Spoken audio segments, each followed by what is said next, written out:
যুবক রুটি বিক্রেতা, সে রুটি বিক্রি করে, চুলার মধ্যে রুটি সেকে, সে যে সালাম দিল আসসালামু আলাইকুম, যুবক বলে ওয়ালাইকুম আসসালাম।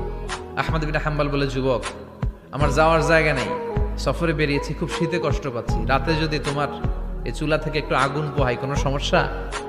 যুবক বলে, না না সমস্যা না, আহলান ওয়া সাহলান, খোশ আমদেদ, আসেন আসেন, আপনি আগুন পোহাইলে আমার সমস্যা কি? সুবহানাল্লাহ পড়েন। আল্লাহ শুকরিয়া করে উনি বসলেন আর আগুন পোহাচ্ছেন আর আস্তাগফিরুল্লাহ।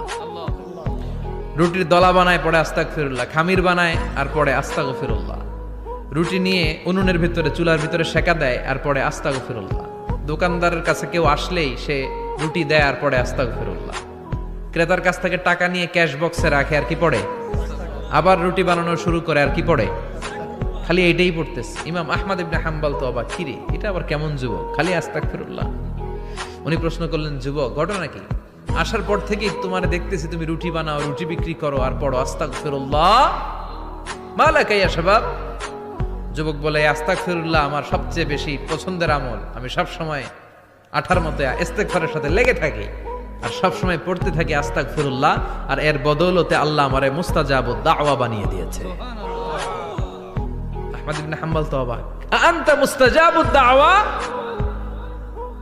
তুমি মুস্তাজাবুদ দাওয়া, রুটিওয়ালা, আমি এত বছর হাদিস পড়াই, আমিও তো মুস্তাজাবুদ দাওয়া না, আর তুমি রুটি বেচো বাজারে, তুমি মুস্তাজাবুদ দাওয়া, তুমি দোয়া করলেই সব কবুল হয়ে যায়।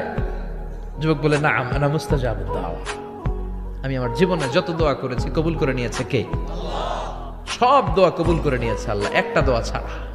কয়টা? আহমদ ইবনে হাম্বলের কৌতূহল, কিউরিয়াসিটি আরো বেড়ে গেল, কি সব দোয়া কবুল হয়েছে একটা দোয়া ছাড়া? মাযালিকা দোয়া ইয়া শাব, কি সেই দোয়া?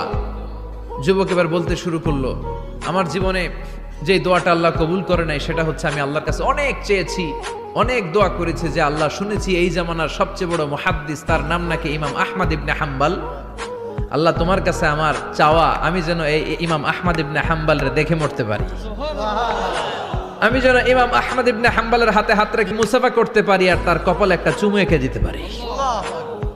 আহমদ ইবনে হাম্বল আবেগপ্রবণ হয়ে গেলেন, চোখের পানি ছেড়ে দিলেন, বললেন, যুবক তোমার এই দোয়াটাও কবুল হয়ে গিয়েছে।